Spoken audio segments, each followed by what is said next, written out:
सभी digital learner को मेरा प्यार भरा नमस्कार। आशा करता हूँ आप सभी खुश होंगे और स्वस्थ होंगे। दोस्तों, वॉर, जार और ईआर जावा में जो बिगिनर्स होते हैं उनको इसमें बहुत कन्फ्यूजन होता है। मैंने उससे एक छोटा सा वीडियो बना देता हूँ उनके लिए, ताकि क्विकली उनको बहुत अच्छे से समझ में आए कि जार का यूसेज, वार का यूसेज या ईआर का यूसेज हमारे जावा में कब कब होता है।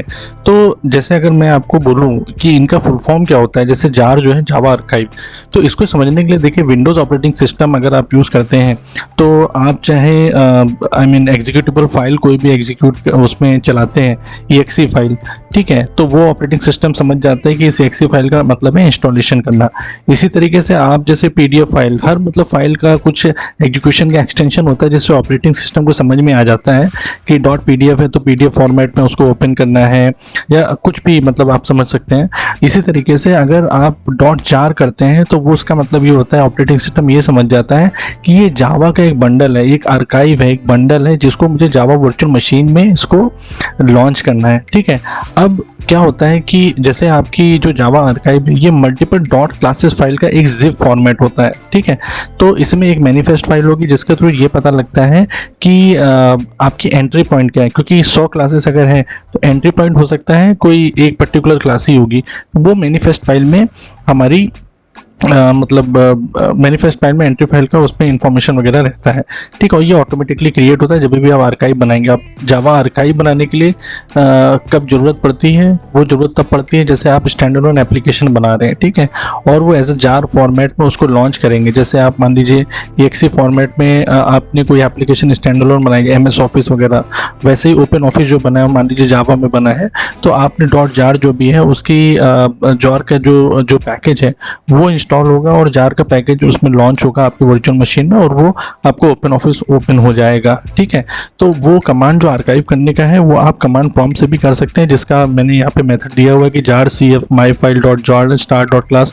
तो जहाँ पे भी आपकी कमांड को चलाएंगे, ठीक है, तो वहाँ पे जितनी भी क्लासेस होंगी वो सारी myfile.jar के अंदर आ जाएगी। अब उसको एक्सट्रैक्ट करना है तो उसका कमांड होगा xf। cf का मतलब होता है क्रिएट, xf का मतलब होता है एक्सट्रैक्ट। ठीक है, तो इस तरीके से आप एक्सट्रैक्ट कर सकते हैं। और ये टूल्स के थ्रू भी हो जाता है, मतलब अगर आप टूल्स में जाएंगे, जैसे आप ID वगैरह यूज़ करते हैं, तो जैसे यहाँ पे मैंने वॉर के लिए दिखाया हुआ है, तो आप ये देखिए यहाँ पे एक्सपोर्ट करके ऑप्शन आ रहा है, तो वहाँ पे कई मल्टीपल ऑप्शन आपके जार या कुछ और के भी आ सकते हैं। अब डिफरेंस ये समझना है कि ये जो जावा आर्काइव है ये तो स्टैंडअलोन एप्लीकेशन के लिए हो गई। इसी तरीके से जब आप वेब एप्लीकेशन बनाते हैं, ठीक है, तो वो तो सर्वर पे लॉन्च होती है। ठीक है, वेब एप्लीकेशन का जैसे ये फॉर्मेट होता है जो आप देख रहे हैं कि वेब एप्स वगैरह होता है, उसके अंदर वेब INF फोल्डर होगा। ठीक है, तो जो भी आप किसी भी एप्लीकेशन का एक जिप बना के डालेंगे वेब एप्लीकेशन में, जिसमें सर्वलेट वगैरह आपका रहेगा, JSP वगैरह रहेगा, ठीक है, तो वो पूरा कॉम्बिनेशन आप जो आर्काइव जिप करके डालेंगे, वो हर जो सर्वर होता है उसका कोई ना कोई पर्टिकुलर फोल्डर होता है जहाँ पे आपको डालना पड़ता है उसकी आर्काइव। मतलब आप सीधे सीधे कॉपी पेस्ट कर सकते हैं फुल फोल्डर, या फिर उसके जिप बना के .war आप वहाँ पे डाल सकते हैं।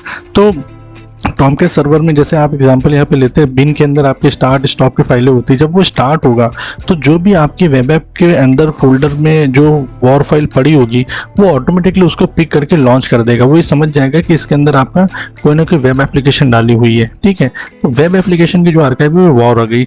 इसी प्रकार से पहले एंटरप्राइज जावा बीन्स चलती थी, जिसमें आप कई एंटिटी बीन्स बनाते थे। ठीक है, तो वो जब कॉम्बिनेशन होता था तब हम EAR कहने लग गए, लेकिन स्प्रिंग ने इतना अच्छा ट्रांजेक्शन वगैरह की फैसिलिटी हमें दे दी है अपने लाइब्रेरीज के थ्रू, कि हमें अलग से एंटरप्राइज जावा बीन्स बनाने की जरूरत नहीं पड़ती है। उनके थ्रू ही सारा काम हो जाता है जो स्प्रिंग के लाइब्रेरीज हैं। तो EAR का कॉन्सेप्ट ऑलमोस्ट अब फिनिश हो गया है। आपका वॉर फाइल रहेगा वेब एप्लीकेशन बनाने में, और स्टैंडअलोन एप्लीकेशन बनाएंगे तो आपका जावा आर्काइव फॉर्मेट रहेगा। तो आई होप ये छोटी सी इन्फॉर्मेशन आप लोगों के लिए हेल्पफुल हुई हो। ठीक है, और ये हमेशा ध्यान रखिएगा हर सर्वर के अपने अपने स्पेसिफिक फोल्डर होते हैं। टॉमकैट में अगर वेब एप्स है तो वैसे ही आपके JBoss वगैरह में कुछ और इन्फॉर्मेशन होगी, किसी और जगह डालना होगा। और अगर आप IDE टूल वगैरह यूज़ करते हैं जिसमें ऑलरेडी एम्बेड कर लेते हैं सर्वर को, तो ऑटोमेटिकली वो कॉपी पेस्ट करके उस फोल्डर को वहाँ पे पहुँचा देता है। और आजकल ये सब चीज़ों के लिए वैसे भी मैवन स्क्रिप्ट या एंट स्क्रिप्ट यूज़ होती है, जिसके थ्रू हम सारा फोल्डर का क्रिएशन अपने आप कॉपी पेस्ट वगैरह जो भी एक्सट्रैक्ट करना है, आर्काइव बनाना है, वो सारा काम टेक केयर कर लिया जाता है। So still you have any query, you can always WhatsApp me और mail me. Thank you so much.